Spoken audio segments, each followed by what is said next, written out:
કેમ છો ફ્રેન્ડ? જય શ્રી કૃષ્ણ. હું કિરણ પાનસુયા, કિરણ કિચન સ્ટુડિયોમાં આપનું સ્વાગત છે.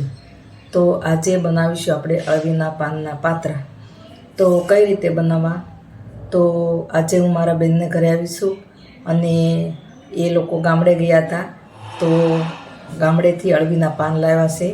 તો અમે બધા સાથે મળીને અળવીના પાનના પાત્રા બનાવીશું. તો ચાલો આપણે હવે અમે પાત્રા બનાવવાની તૈયારી કરીએ. તો આ અળવીના પાન છે, તેને ધોઈ અને પૂરા કરી લીધા છે. તો મારી બેન જે તેને નસો કાઢે છે, બધાની નસો કાઢી લેવાની.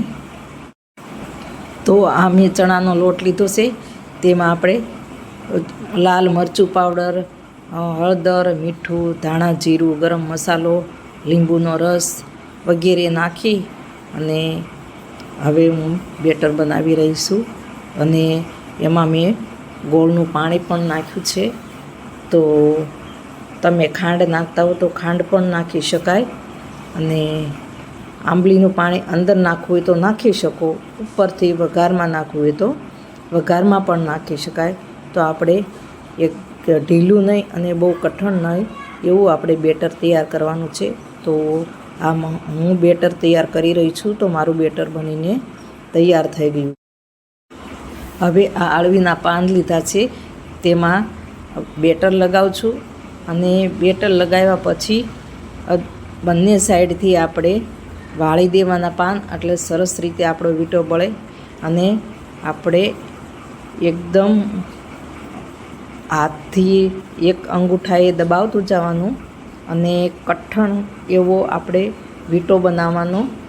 કારણ કે કઠણ બનાવીએ તો છૂટો ના પડે, એકદમ પોચો બનાવીએ તો છૂટો પડી જાય છે. અને છેલ્લે આવતા વીંટાને ઉપર બેટર લગાવી અને સારી રીતે પ્રેસ કરી લેવાનો, એટલે આપણો વીંટો છૂટો ન પડે.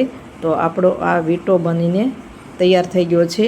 તો હવે એક પેનમાં મેં પાણી લીધું છે અને એ પેન ગરમ કરવા મૂકી દીધું છે, અને એમાં પેનમાં મેં વીંટો મૂકી દીધો છે. હવે મારા બેનના ભાણાની વાઈફ છે, તે બેટર લગાવે છે. તો એ બેટર લગાવી અને હવે એ વીંટા તૈયાર કરશે. તો અમે બંને સાથે મળીને પાત્રા બનાવીએ છીએ. તો હવે બધા જ વીંટા વળી ગયા છે અને એક પેનમાં બધા ગોઠવી દીધા છે. હવે આપણે એને 10 મિનિટ ચડવા દઈશું. હવે 10 મિનિટ થઈ ગઈ છે, તો આપણે ખોલીને જોઈએ.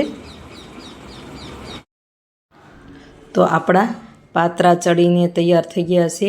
તો નીચે ઉતારી અને આપણે એમના પીસીસ કરી લઈએ, એટલે કે આપણા બીડા વાળેલા છે એના આપણે ટુકડા કરી લઈશું. નાના નાના અને થોડા પતલા આપણે પીસીસ કરવાના છે. તો હવે આપણા બધા પીસીસ બનીને તૈયાર થઈ ગયા છે. તો આપણે હવે વઘાર કરવાની તૈયારી કરીશું.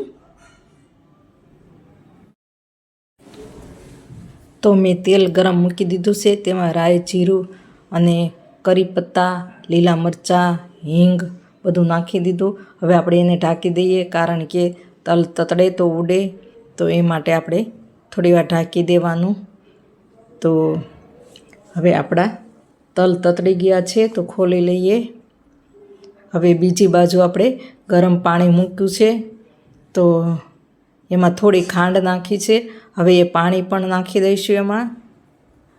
હવે એ પેનમાં પાણી ઉકળવા લાગે ત્યાર પછી આપણે એ જે પીસીસ કર્યા છે એ નાખવાના છે.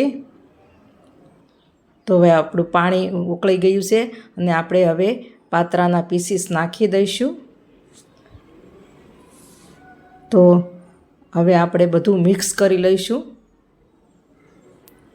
આવી રીતે આપણે આ વઘાર કરવાનો. તમે આંબલીનું પાણી પણ નાખી શકો છો. તો હવે આપણે પાત્રા બનીને તૈયાર છે. તો આ રીતે તમે પણ બનાવો. હવે આપણા પાત્રા બનીને તૈયાર છે. તો મારી રેસીપી ગમે તો લાઈક કરજો, શેર કરજો, ચેનલને સબસ્ક્રાઈબ કરજો, બેલ આઇકોન દબાવવાનું ભૂલતા નહીં અને કમેન્ટમાં લખજો મારી આ પાત્રાની રેસીપી કેવી લાગી.